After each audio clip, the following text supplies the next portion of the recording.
My name is Mishi. I am a human rights researcher, an actor, and a team member here at P&P, and happy Valentine's Day. Tonight feels especially fitting for this evening's conversation because we're celebrating Marc Shaiman's new memoir, Never Mind the Happy. Part showbiz tell-all, part love letter to the melancholy that fuels creativity. He'll be in conversation with Murray Horwitz, and as long as artists like Marc and Murray invite us into their worlds, we will never be lonely on or off the stage. Marc's book understands something important about love and art, that joy doesn't arrive without heartbreak, that comedy lives right next door to melancholy, and that sometimes our ha-ha is on the other side of a good cry. In his book, Marc looks back across 5 decades, from community theater as a teenager to a lifelong collaboration with Bette Midler, through the AIDS crisis of the 80s, Hollywood in the 90s, and the peaks and valleys of building Broadway musicals from 2000 on. Along the way, he reminds us that music doesn't just score our lives, it holds them. And Marc said that if you're here tonight, you know who he is, so I will be skipping his bio, but he will be in conversation tonight with Murray Horwitz, a Tony Award-winning playwright, lyricist, and broadcaster. He co-created the Broadway hit Ain't Misbehavin', originated NPR's Wait, Wait, Don't Tell Me, and he is the host of WAMU's The Big Broadcast. Marc and Murray first collaborated back in 1984 on Harlem Nocturne, and tonight feels like a continuation of that long creative conversation. And I will say that the summer I turned 13, I watched Hairspray every day. Marc wrote the music, and you know what You Can't Stop the Beat says? You can't stop the motion of the ocean or the rain from above. You can try to stop the paradise we're dreaming of, but you cannot stop the rhythm of 2 hearts in love to stay, because you can't stop the beat. And you know what else you can't stop? Marc Shaiman and Murray Horwitz, everyone.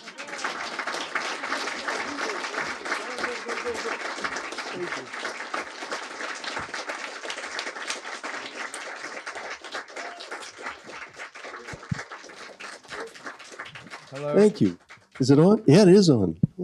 Hi. Am I on? You are. Can you hear that? In more ways than one. And by the way, as a little correction, Marc wrote music and lyrics for Can't Stop. Co-wrote the lyrics. Co-wrote the lyrics. So there we are. So hi. Hi, Mary. So good to see I'm you. gonna move you. Wait, I'll move here. This book has one of the great titles in the history of Western literature. It's called Never Mind the Happy, and God forbid I should ever steal a joke. Marc will tell you what the title comes from. It's from the morning that my mother defined Judaism.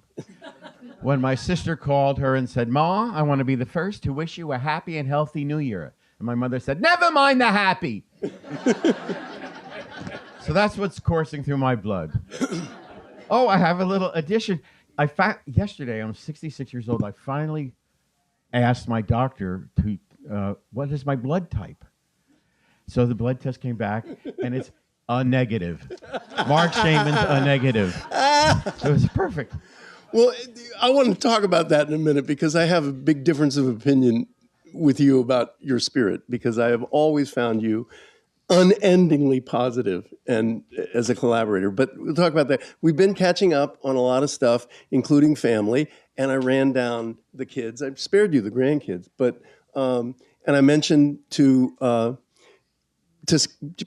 Marc that my son, whom he just met at a book party in New York, is a filmmaker, and another son is here in Silver Spring as a Montgomery County homicide detective. And my daughter, who's in the middle, is in California. She teaches right now. She's taking care of 2 kids, but she and her wife have these 2 lovely kids. And I said, my daughter married a Jewish doctor. And Which reminded me, I actually write it in the book, when my sister married a doctor.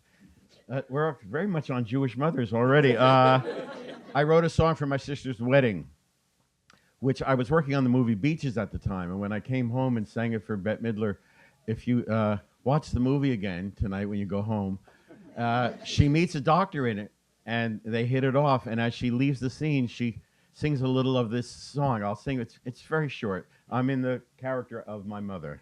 okay. A doctor, my daughter Joyce is marrying a doctor. So if your kids need shots, just call up my daughter and ask for her husband, the doctor. Gewalt, I'm a plots. Actually, right now, he's an intern. But soon he'll be a urologist. So you should all make appointments if it burns when you pish. Every checkup buys a setup and a serving dish. A doctor, a William Pavelling. It's a Jewish Mother's Day. Because now I can complain about every ache and pain and never have to pay. Bravo! Bravo. Where else can you hear a song with the word pish in it? You know, it's a good point. It's a fair point. But one of the things I want to ask you, I've always told people that, you know, they used to call them musical comedies, right? And that, to me, music and comedy have more in common with each other than they have with any of the other arts. Yes or no, and expand. Why? Why are they so close together? I think because it's about timing. Mm-hmm. That's enough. It is enough. Yeah, there's more to it than that, but I'm not going to go on. I think that they're both temporal arts, and they have a lot to do with time and time relationships.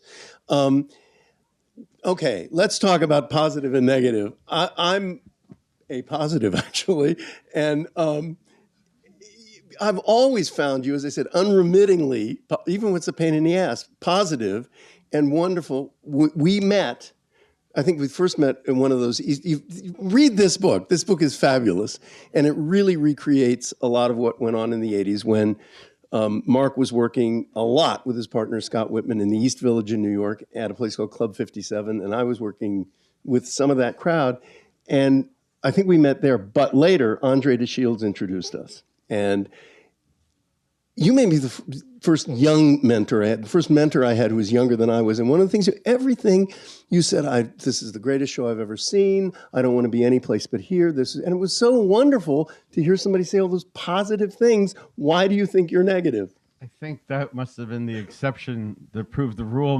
Your experience with me. I don't know. I'm always waiting for the other shoe to drop. And it so often does. So I don't know. And you know, never mind the happy. That's why I titled the book that. It just kept sticking in my mind as it kind of defining me and my family, or just the way I am. And I had, you know, I could have called it "You Can't Stop the Beat," or I considered calling it "Google Me." Because that's what I'm often doing. And I have to admit, that's part of why I think I wrote the book, because I'm old enough now, and I've, knock wood, have had such longevity, which is a miracle. But I'm always working with new generations of people. And even on Hairspray, which was almost 20-some years ago, I remember one of the kids in the ensemble, I can't say chorus anymore, it's ensemble, came up to me one day after the show had opened and said, "Did you work on Sister Act too?" I was like, yeah, you should Google me.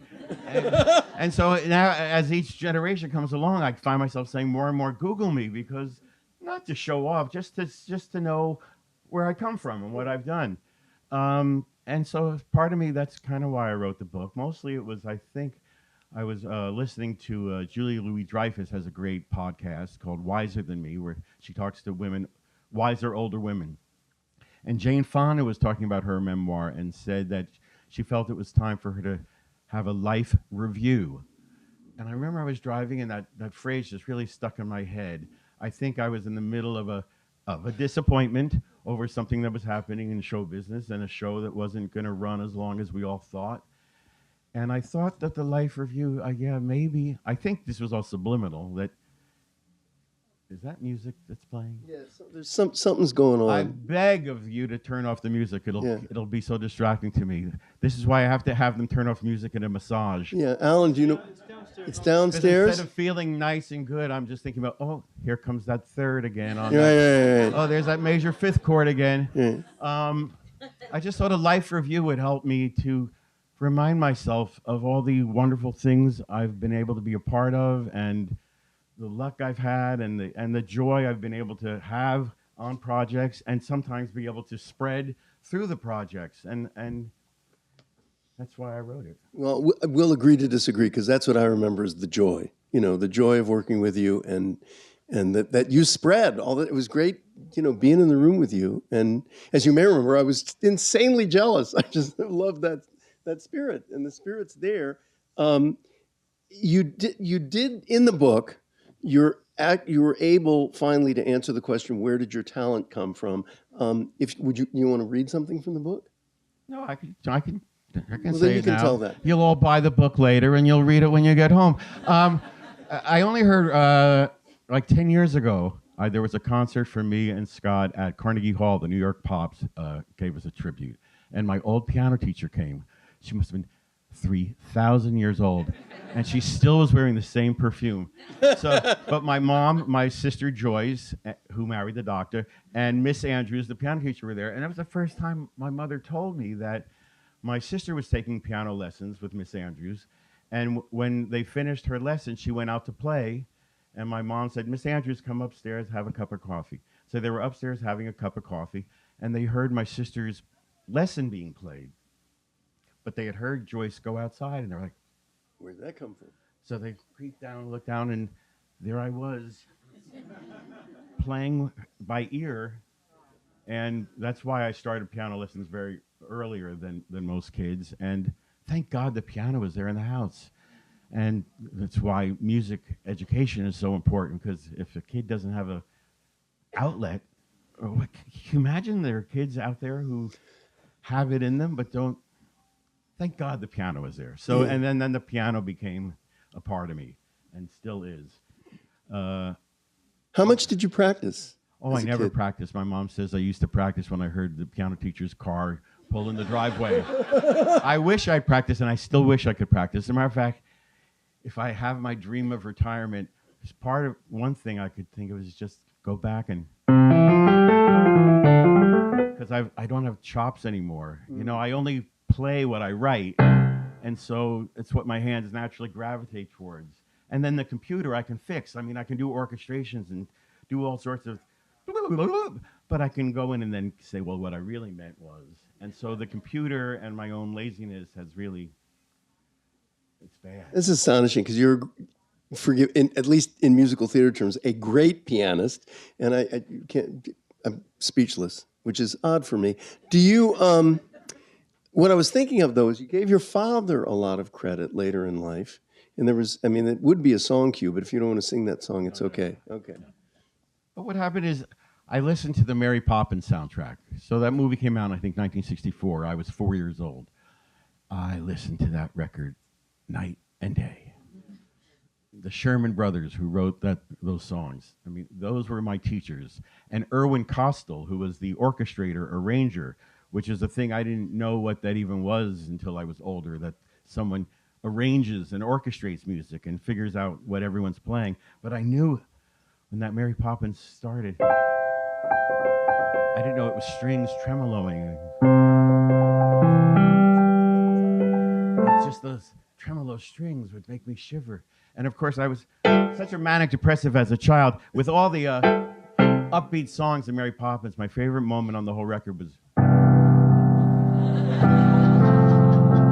when the father is having a crisis of faith, So I was 4, but a man has dreams of walking with giants. It broke my little heart. And I listened to that endlessly for basically puberty and Bette Midler records came around the same time. I don't know if they were related. But inextricably intertwined. Mary Poppins soundtrack to Bette Midler. She came out, I guess, when I was 13, around 1973, and Boogie Woogie Beagle Boy was on the radio. Blew my mind. I love harmony. And I'd finally gotten in junior high. Oh, so as a kid in elementary school, there was no music program. And so only like my cousins and my uncles knew that I could play the way I could play.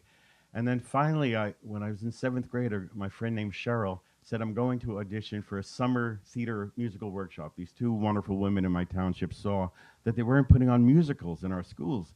So they were doing it in the summer. And I went with Cheryl, and then I said to the lady in charge, I said, can I audition to play piano? And she said, there's the piano, kid. Go play. So I went to the piano, upright piano up against the stage. I don't remember what I played, but I'll never forget that when I finished and turned around, a whole auditorium of people who had been talking and milling about were just staring at me like a big semicircle. And I liked the attention very much. And so from that point on, all schoolwork went out the window. And the woman who was director there, Judy Cole, she then started taking me around to community theaters. And the same thing happened at the first one. It was Funny Girl with the Clark Players, exit 135 if you're from Jersey. And they said, Judy, are you crazy? I was like a pimple on two legs. She said, Mark, go to the piano. And I sight read the overture to Funny Girl, and that was it. And I just, from around, I guess, 13 to around 15, I just did one show after another in community theater and just learned everything. Because then in the community theater, you get what's called the piano conductor score, where it's much more than the sheet music you might buy at your local music store. Well, I'm going back in time when there was a local music store, but now that you might buy online. But the piano conductor score, it showed you the trombones and the flutes and what everyone's really playing and the good, juicy chords that are more than just three notes. And that was like college for me. And that's why when I found out you could take a test and get a diploma when you turn 16, I took that test and passed. It's called the GED, which since I passed when I was 15, that's why they call it the good enough diploma. And my parents were your basic, typical suburban Jewish parents, but they saw I had this drive, determination, and work ethic. I was out every night doing stuff. And so when I said I passed, I didn't tell them until I had actually the diploma came in the mail. And then that summer, I should let you ask a question, but when did you move to New York? So I moved to New York. So I idolized Bette Midler, and I even stole some money from my father's wallet and cut school one day and went to New York and saw her second Broadway concert, which was called Clams on the Half Shell. And I had a fantasy sitting there watching her that I would run down the aisle and say, "Oh, Miss Midler, I know every note of every song. Please let me play for you." Cut to, I'm making a long story short, it's all in the book. I went to New York when the summer I was 16 with a friend. We ran into some other friends from New Jersey, and we said, let's catch up. And we went to this little, we thought, restaurant where we happened to run into each other. Little did I know it was a piano bar that's still a famous, legendary piano bar called Marie's Crisis. So there was no one in there, and I was 16, full of... And there was a piano. So I went to the piano and started to play, and the bartender, now it suddenly became like a 1930s movie. He's sweeping up, and he stops and goes, "Hey, kid, you're good. Wait right here." And he went next door, and there were some people rehearsing a comedy act, and they had asked him to find them a funnier piano player. So they asked if I could play Together Wherever We Go, which is from Gypsy, and I played... They said, "No, can you play it cheesy?" I was like, "Oh, you mean like wherever we go, yeah." Like at a bar mitzvah. And I didn't know anyone who had that sense of humor about how arrangements could change something until suddenly it was like Stephen Eady on the Merv Griffin show. And so they were like, "You're hired." And the guy behind the bar ran Marie's Crisis. He hired me, and I was only 16 playing at a bar, but no one asked me my age because my fingers... belied, is that the way you pronounce the word? Belied my age. And I even lied when I turned 17 that October. I lied and said, "I've been lying, but I'm turning 18. So it'll be all right." But I was really only turning 17. But that New Year's Eve, they lowered me from the balcony in a diaper as the New Year's baby. And I knew it was time to move on to another job. Those were my first two jobs. So the comedy act, the director of that was named Scott Whitman, who became my co-lyricist and my lover, as we used to say, when I became of age. He lived across the hall, as fate would have it, from one of Bette Midler's backup singers. So there I was, staying with Scott and his friends to play for this act on the weekends. And there's Ula Hedwig, who's one of Bette's backup singers. They were called the Harlettes. And they decided, let's do our own act when we're not on tour with Bette. And they were looking for musical directors, and there I was. I knew just the kind of harmony they would want from studying Bette Midler records. And I was across the hall, and I was 17. I worked for nothing. So I became their musical director. The act was a big hit on the cabaret circuit, and Bette said, girls, come back on the road with me. I'm doing another tour, and I'll let you open my show. So I was flown to LA for one day to teach Bette Midler's band, the Horwitz Club material. So I did that. And then I sat on the couch in the back of the rehearsal studio. Just going to let you get that out. And in walks Bette Midler. And if that was all that had ever happened, I would have died a happy man. I'm suddenly a one-man audience to Bette Midler rehearsing. But at one point, she called out a song to her band from her third album. And they looked through the music that was on the stands, and there was no music for it. But one of the Horwitz went over to Bette and said, "Sing it back." So Bette, not unlike Norma Desmond from Sunset Boulevard, said, "You there?" She said, "Can you play No Gesturing?" And I actually got to walk to a stage and say, "Oh, Miss Midler, I know every note of every song. Please let me play for you." So, literal dream came true. And that's why I'm actually shocked that my book, when I sat down to write it, I didn't realize I maybe was writing an inspirational book that could be in the self-help division here. But my book is an endless example of if you show up, say yes, and do your best, that like dreams, it sounds so corny, but dreams can literally come true. And my book and my life is just an unending example of that. And there's the negativity on display, folks. I just wanted you to see that. It seeps out of me, but believe me, you'll talk to me later. I'll be very depressed. The music, the poor man coughing in the front row, that's what I'll obsess about. Having to be with, never. But, oh gosh, two things. I remember the first of them, which is, one of the things that's not in the book that I kind of had hoped would be in it was, I remember one of the, no.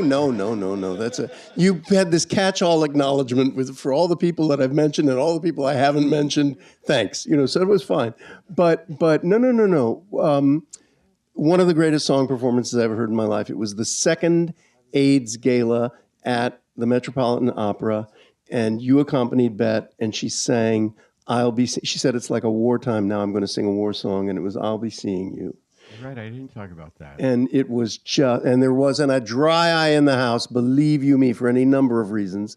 If there's any musicologists in the audience, I haven't thought about that in a million years. She wanted to sing it in G flat. I'll be seeing you, which was very low for me and very low for her, but that's the key, because she wanted to end, but I'll be seeing you. And she said, I want to hold on to that note. But the next song was The Rose. And I had to figure out how to go from G flat and do a transitional music with an orchestra. This was the very first time I wrote. I only wrote on the piano. My friend Tom orchestrated it. I had to figure out how to go from the key of G flat and suddenly end up in the key of C for The Rose, and hopefully end up going from the melancholy. Oh, let's see if I'm going to remember it now that I've brought it up. But I'll be seeing you.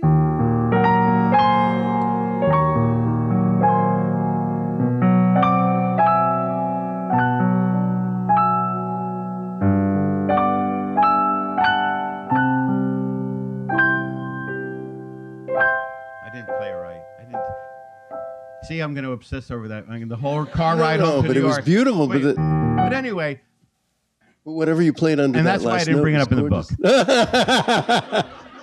But that was the other thing I was going to. Thanks for reminding me. It sounds to me like you knew theory and harmony, but only kind of by ear, by listening to stuff. You didn't know what the names of things were. I took piano lessons where you get your basic theory, but very basic. Yeah, most of it was just from listening to records and through the grace of God. Yeah. Well, and your talent, there's a story when he had to conduct a Hollywood orchestra, like the greatest studio players in the world, and he had never conducted before. But typical. That's why I bypassed that story, because it was on beaches where my first orchestration where I actually orchestrated. And then I got in front of the orchestra for the first time on the song, You Gotta Give a Little. Glory of Love. So The Glory of Love. And it was my first time. And I said to the orchestra, I have no ego about this. This is my first time. Please tell me anything I'm doing wrong. Help me, help you, help me. And after the first take, the cello player called me over and said, Mark, it's called a downbeat for a reason. I conducted the first pass going, 1, 2, 3. I just thought downbeat was like jazz vernacular. Right, The downbeat said 7 tonight. I didn't realize 1, 2, 3, 1. So that was my first lesson. Well, but that's the other thing I was going to mention. I've written down here a million times. Not only your positivity and your joy, but your honesty, your just bare-assed honesty, which you don't always get from collaborators. People have egos. I don't know where that comes from. But you had nothing. I have a huge ego, and I think that's why I'm honest, because I know what the talent I was gifted, and I know what I can do. I know what I can't do. Right. And I have no problem asking. Being forthcoming about both. Yeah. No, good for you, because not everybody has it. I did mention that AIDS gala, and you really bring back those dreadful times in New York in the 1980s so vividly. It was, I don't read a lot of memoirs, I don't read a lot of popular history, but it really struck me that it was so, those of you who lived through it or didn't live through it, if you want to know what it was like, get this book. We lost a lot of folks, and it was, as Bette said, it was like a wartime. What can you articulate, because I can't, for me, the effect that it had on you and on Scott and on your work?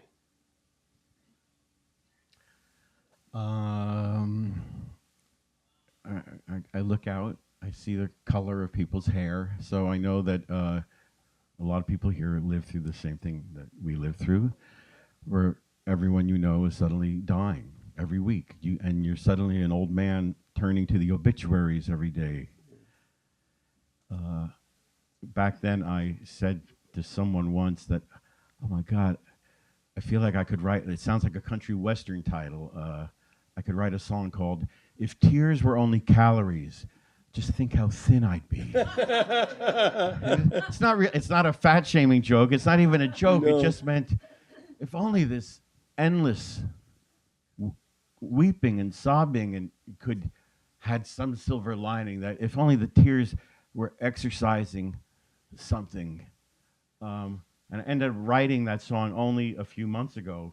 How many decades later? Yeah. I think I don't know if this bookstore is quiet enough for me to sing that song. It's, would you like to hear? Give it a shot. Come on, man.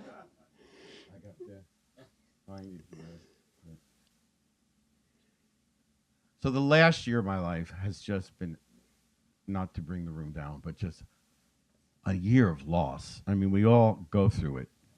And as we get older, of course we go through it. I went through it younger. I was still in my late 20s when I went through, 140 names that are in my book. So I had this title, and then the last year has just been one of just endless loss. Brother-in-law, best, great friends, manager, my beloved dog dying in front of my eyes, suddenly, a heart attack, suddenly. And then even after the song, the loss of Rob Reiner, which is unspeakable. And I still haven't grieved it, because you have to believe it first to grieve it. So I had a writing workshop. Me and Scott were sitting to write some songs for a show, and I said, my splotchy face, I said, I don't know if I can write anything. I'm just crying all the time. I'm reminded of that title I once had of If Tears Were Only Calories. And Scott said, well, let's write it. So whether it fits the show that we were writing for, I don't know. But here's that song. I'm going to turn that down a little. If tears were only calories, just think how thin I'd be. If suffering was a sailboat, you would find me out to sea. If heartache made you stronger, I could lift a 2-ton truck. And I'd go and play the lottery if loneliness was luck.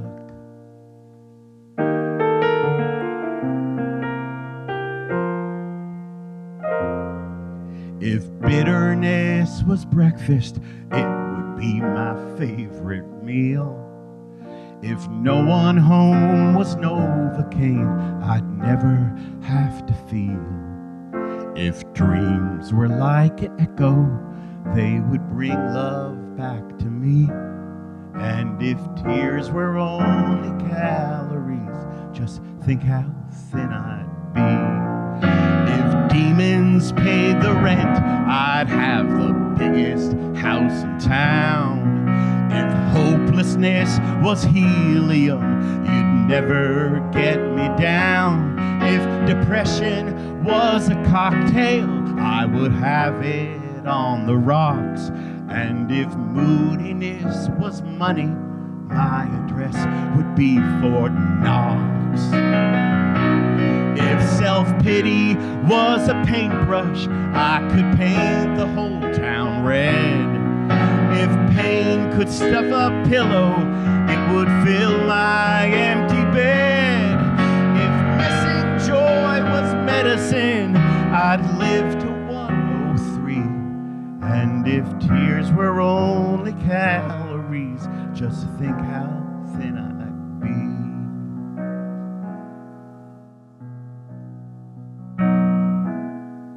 be. If guilt could turn to gold, then I would have the Midas touch.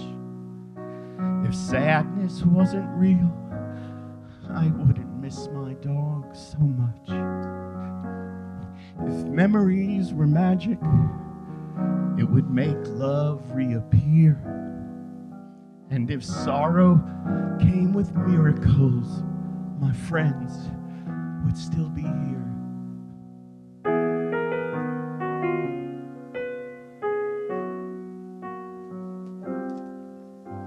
If fear could fuel a fire, I've the matches in my hand. If worry was a wave, I'd write my name there in the sand. If a burden was a ballad, it would sure be in my key.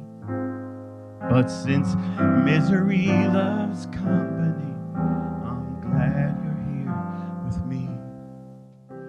And if tears were only calories, just think how thin we'd be.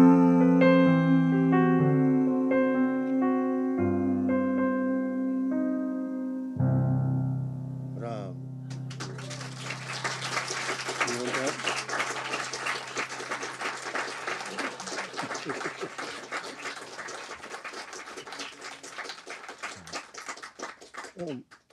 How do you follow the, well, I'm going to try another unashamed song cue. Oh, okay. We discovered just before we sat down here that I had once written a song for a musical adaptation of The Apprenticeship of Judy Kravitz with Mike Stoller called No Place to Go But Up. And you wrote a song For Mary Poppins Returns. I don't know if I have it in me to do that one. Can we? Okay, I can BS for a while. Yeah, all right. And that's the time for us to watch the clock? Yeah. Okay. In a couple of minutes, we're going to ask for your questions, so think of them now. Well, you know... What's something more upbeat? I'm sorry. Yeah, I'm sorry. Well, laid that on you there, but... Yeah, no, it was my fault. I asked. But one of the things I have to say, and this is not going to be a long speech, but it's minor, is that people ask a lot sometimes about one's creative process. And I don't know about you, but I find my creative process really boring, and it changes all the time. But people go, oh, what's your creative process? If you want to know, it's in this book. There's so many, most people don't bury any secrets of show business in their books because they don't want to give them away. But you want to know what it's like for when Marc Shaiman creates. it's in this book, and it's really interesting. And because there's different. I mean, that's the thing I was talking about. People who I know from Broadway don't even know my film score career. I've been nominated for 7 Academy Awards, and I've lost them all. But like, so I write about film scoring, which, you know, I know to some people may be buying the book. They're like, I didn't even know. And so I talk about what it's like to score a film, hopefully in a way that it's not boring, that I get too into the inside baseball, but it just, you know, what it takes to do that. Rob Reiner, after I did When Harry Met Sally, which was through Billy Crystal, who I met at Saturday Night Live. So there's this whole, it's what, you know, I did When Harry Met Sally, and then Rob Reiner offered me Misery. He called me and said, hey, buddy, you want to do my next movie? It's Misery. It's a psychological thriller. And I mean, I said yes, but inside I was like, why does he think I could do that? If he had said, my next movie's about vaudeville and burlesque, I'd be like, sure, I can do that, yeah. But so suddenly he handed me Misery, and so on and so forth. So I talk about, I used to smoke pot for everything. From the time I was 15 till around 30, which is, I guess I did Misery around there. Yes, I remember. I smoked pot. I smoked pot before a movie. I smoked pot before going out for a meal. I smoked pot, God knows, before hitting the piano to write or arrange. I think I smoked pot before smoking pot. Like I had to get high. But about my third day of writing Misery, where you have to get up and start working at 10 in the morning, at least, and you might work till 10 at night, endlessly trying to figure out the music that's subliminally is for the movie. And meanwhile, I had all this new equipment and computers, and I realized I can't get high. I want to go to sleep by noon. So I tried one day, and then 2 days, and then I thought, let me get to the end of the week. And so Rob Reiner is responsible not only for my film score career, but also for the fact that I quit pot cold turkey. It's great. And then there was just one endless movie after another, and I had a run of luck. And then came producer Scott Rudin came along, and I was suddenly doing The Addams Family, and I wasn't getting to write musical theater anymore. Suddenly this Los Angeles life fell on my lap, but I was doing music for, like, The Addams Family. I wrote a song with Comden and Green. Yeah. There was one song in it, and then Sister Act was basically like a musical. It was my job to take girl group songs and turn them into hymns, or to take hymns and turn them into girl group songs. That was, speaking of Judaism, I said to the guys at Disney, I said, guys, little Jewish boy, you got to send me some hymnals, because I don't know hymns, but it was my job. And I was going through the hymnals when I saw the one that went, Hail, Holy Queen enthroned above, O Maria. And that, O Maria, that just sounded to me like 3 Puerto Rican girls on the stoop. O Maria. And that, in the movie, that's, Hail, Holy Queen enthroned. So, and then I did The First Wives Club, which at the end suddenly becomes a musical as the 3 ladies start singing, and then the band comes in, the orchestra comes in, more backup girls come in, and they're dancing down the street into the sunrise. And then Scott Rudin gave me the greatest gig of all, which was South Park, bigger, longer, and uncut, where Trey Parker, Matt and Trey of South Park, Trey Parker, who's a true genius, the word that gets thrown around a lot, but Scott Rudin thought, you're the perfect guy to help him realize his dream of making a musical. So I got to write additional music and lyrics, arrange, orchestrate, sing. It was the greatest gig of all time. Yeah, and it was. It was great. Luckily, it came out just at the time a woman named Margot Lyon in New York bought the rights to make a musical of Hairspray, of John Waters' movie Hairspray.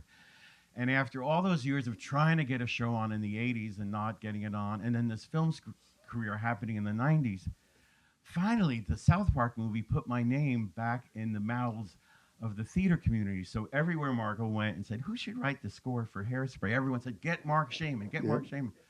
So thank God she called, and make a long story short, so South Park was not only the greatest gig ever, but led to the ultimate dream come true of writing. Hairspray. Scott and I finally, once again, writing together, writing a Broadway musical full of color and joy and the joy I hope to have in me, or but I got to get it out there on that stage. Scott and I would we would stand backstage sometimes in the little curtain on the side of the theater and watch like 1,600 people during You Can't Stop the Beat.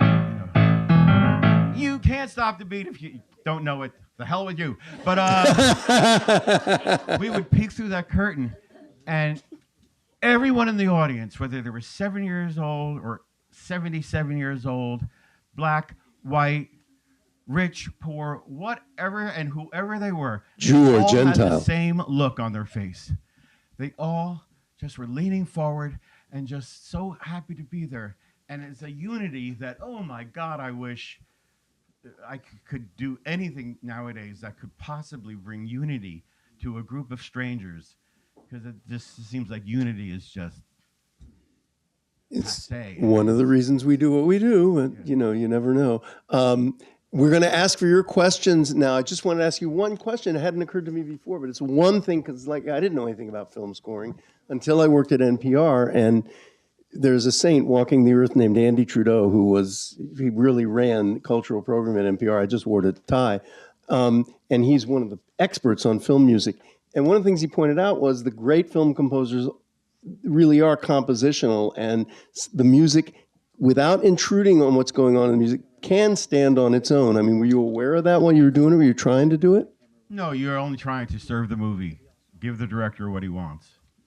The American President, another Rob Reiner film.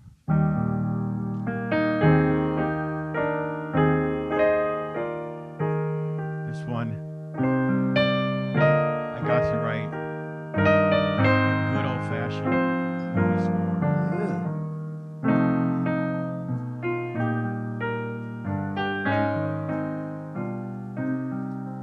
A movie about the dignity and the respect one should feel about the American president. And I had to write music that would try to summon that up. A lot of good. Excuse me. I'm sorry. No, I didn't want to say it. And the less said, the better. The better. We're in Washington. We don't talk politics. We're in Politics and Prose. That's right. That's true. That's true. Well, you're the pro. I mean, the rest of. Yes, sir. They asked me If you could come over here, we have one person in line already. Oh, I'm sorry. Okay. So. First of all, I was very glad to hear what you had to say about You Can't Stop the Beat, because it is like an ecstatic conclusion to that musical. But I'm interested right now in Some Like It Hot. I saw it on Broadway. It was just a stupendous production. I mean, everything, the music, the sets, the costumes, the performances. So why did it close so soon? Buy the book. No, that is what I was in the middle of asking myself that question when I heard Jane Fonda say Life Review. And that's what made me want to kind of remember all the good. What happened is it was a spectacular show. We got a rave in the New York Times. We got lots of raves. We were nominated for Best Musical. COVID had, people were just coming back to the theater. And a few years before that, I once was with Scott walking down the street in London and past Mamma Mia was playing, which was already been a big hit. But the sign outside Mamma Mia says, "You already know you're going to love it." I said, this is the future. So a musical with all original songs is a lot tougher than it used to be. I can't act like, oh, it's just that, because there are musicals that are successful now that are original, but one that's expensive to run is tougher. And Some Like It Hot had a huge cast. It was like, people kept referring to it as a great old-fashioned musical. And I also fear the word old is all that a lot of people heard. And they all thought it was such a big hit. They didn't have to rush out and get tickets. Anyway, there's lots of reasons why, but suddenly we didn't win Best Musical. And the next week they said, guys, we just don't think we can run because of the running costs. We just couldn't make just enough to survive. Hideous. It's been on tour. It's recouped on tour, and it's done did it really? Well. That's great. Mazel tov. So it was like 2 years later with COVID hasn't been a part of all. Anyway, too long of an answer, but Okay, thank you. But thanks. And one of the things we talked about before coming on is Broadway has changed a great deal. We won't go into it, but it's very different for two older guys. This is William Bailey, who I have to say has many things to his credit, but not the least of it, he's married to Jill Errol Bailey, the co-producer of the big broadcast on WAMU. So there she is. There you go. So, thank you, Murray. And I will just say this should tell you something about our life, that this was a special secret Valentine's treat for me from Jill, was to come here. And this is our date, which is a rare thing these days. Thank you for being here. Thank you, Murray. I want to ask you, Mark, I happened to be in New York to get to. I'm realizing, hearing you talk about your shows, I was lucky enough to get to see, Hairspray and Catch Me If You Can, and Cry Baby, which I thought was a riot, and Some Like It Hot, and they're all so different.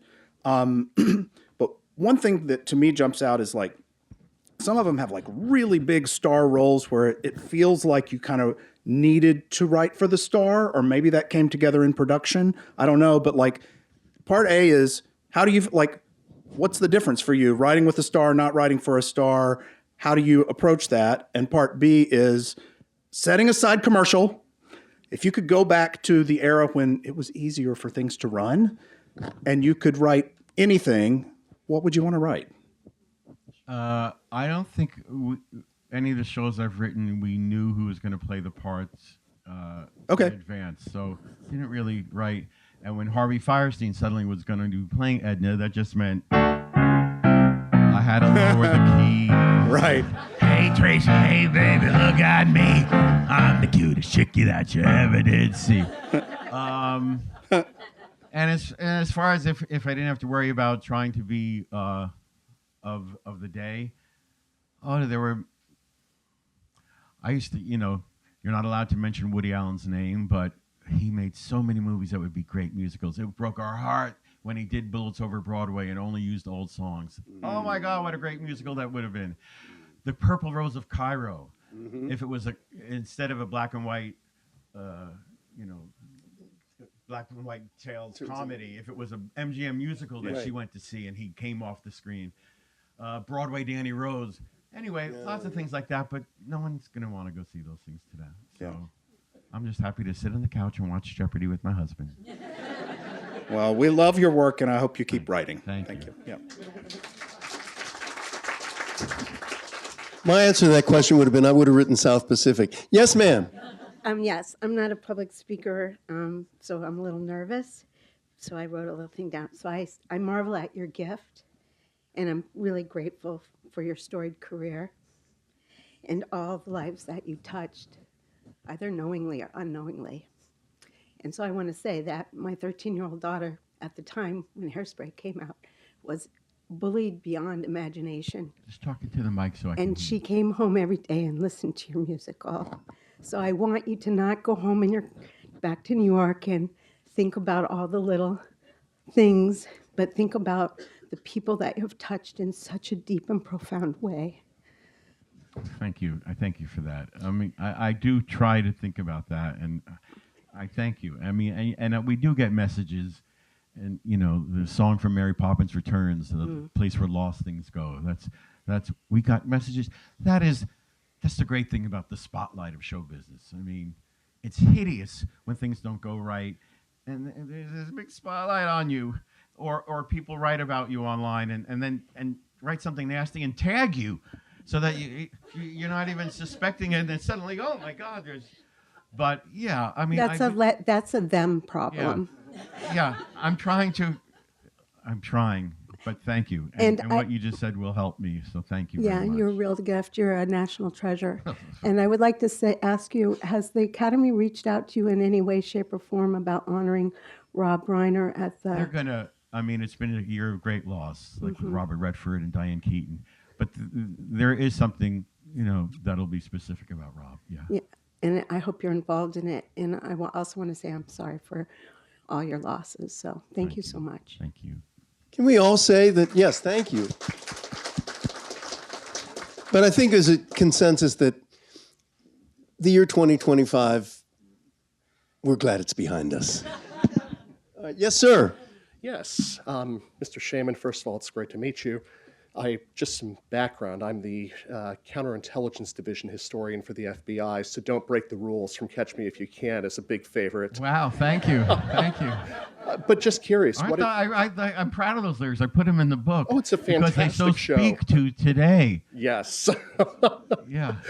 So I should also mention that I was there for Some Like It Hot the night that you introduced Mariah Carey at the curtain. And I'm just curious, what's your next project? Did I mention the couch in Jeopardy? Oh, come on. This book has, I wrote this book everyone kept saying, oh, you should write a book. And I finally said, all right, I'm going to write a book. I never dreamed it would turn into going to different cities and talking about it. And I was on the New York Times bestseller list. Never, ever thought that. So the book is allowing me, as you can tell, I'm a ham and I like to get in front of an audience. And so this has opened up a whole world that when I first had my first meeting with a film score agent, and he said, well, what do you want to do? And I said, well, I want to write film scores, but I want to be like Paul Williams and be on talk shows. I want to be the gay Marvin Hamlish. So all these decades later, I'm finally getting to be on talk shows. I was on The View, so. Wow, great. It's been great. I was on Morning Joe. Oh, my God. You were interviewed in the Arts and Leisure section of the New York Times. I know. Man, get bigger than that. Thank you so much. Yep. Thank you. Is there somebody waiting? No? Oh, yes, sir. Is he loitering or? Oh, no. Are there people waiting to ask questions? Because if not, I can. Well, there was a song cue there, a couple of songs. The one about the FBI. He just said, the rule, follow the rules. Don't break the rules. Thank you. Do you want to do that? You don't? I couldn't possibly do that one. That needs lots of people. But if you buy the book, the lyrics are in there. And the lyrics are. The audio book, Norbert Leo Butz, who won a Tony for that performance. I mean, that's another wonderful thing that I've been able to write stuff that have won many people Tony Awards. Yeah. Hairspray, 3 of the actors won Tony Awards. Catch Me If You Can, Norbert. Some Like It Hot, J. Harrison G. Yep. So that's a thrill beyond words to get to co-create something that gives this another person this life-changing moment. I mean, that's a thrill. Not to mention, I can't downplay. Yeah, you can't downplay. And there's another one you can't downplay that I think about a lot, which is the number of jobs you and Scott have created for thousands of people. That is wonderful to think about, yeah. And then, of course, when a show closes, that the loss of the jobs. But even on the road, you know. I know. It's unbelievable. It's unbelievable. Doing these gigs like this and hearing all the projects, and we've only named a few. I am just agog myself. Like, how did I fit all that in? And why was I so lucky to get all these opportunities? I have friends who have had a moment, and then the moment goes away. And I have so many friends who are so talented who never even got that moment of getting more people to hear what they do. It doesn't mean that they're any less, but they wanted to have that moment, and I've just. There's that word beshert. Yeah, fate. For the Jews. Kismet. It seems like from that Bette Midler moment on. And I was also so chutzpah talking another Bette Midler moment. After that first tour, I worked with her.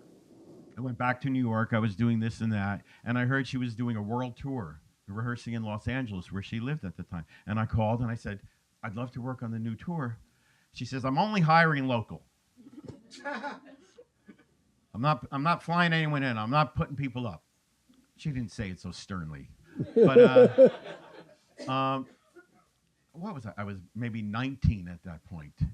Maybe it's 20. I don't know. I hung up the phone, thought about it for a minute. I went to, I think, what was the first ATM that ever existed, the Citibank on 7th Avenue South. Took all my money out of that I could take out of the ATM, hailed a cab, went to JFK, flew to Los Angeles, called her from the payphone in front of LAX, if you can remember what a payphone was, and said, hi, I'm in LA. what's the address of rehearsal? And she was like, oh, okay. So there is an insane amount of chutzpah and just, I guess, belief in myself, which whether that's obnoxious or just, it's a gift. That's a gift outside of music and lyrics, is the gift of such a gift to know what you want to do in your life, that I never ever had to wonder, what am I going to do? What should I do? It was so clear, and I can't do anything else. Cannot do nothing else. So, Yeah, well, that may be the best, if there's no more questions, the best thing to end on. I'll tell you one thing that I remembered that you probably won't remember, but so there was this show, Harlem Nocturne, which was nominally a Broadway show, and what you do is you give gifts to everybody in the cast and this and that. And so I got everybody the same gift, which was a gold chain, and the cast was happy to have them. Mark was like, it was a really thoughtless gift. I mean, buying Marc Shaiman a gold chain is like, what? So I apologize for the gift. But in my note to him, I said, I think I now know what it was like to work with Richard Rodgers in 1920. And it's, it's come to pass. Yeah. It is Valentine's Day, so there is a song. Hit it. My first Oscar nomination and my first loss. He's an EGOT. He's got everything but the Oscar. Yes. Echt. Yeah, echt. Sounds Yiddish, but no. This is from Sleepless in Seattle. I remember the days of just keeping time, of hanging around in sleepy towns forever. Back roads empty for miles. Well, you can't have a dream and cut it to fit. But when I saw you, well, I knew we'd go together. Like a wink and a smile. Leave your old jalopy by the railroad track. We'll get a hip, double dip, tip-toppy to see Cadillac. And you can river right up, and don't you go slow. It's only green lights and all rights. Let's go together, like a wink and a smile. Now my heart hears music, such a simple song. Sing it again, the notes never end. This is where I belong. 'Cause just the sound of your voice, the light in your eyes, we're so far away from yesterday together, with a wink and a smile. We go together like a wink and a smile.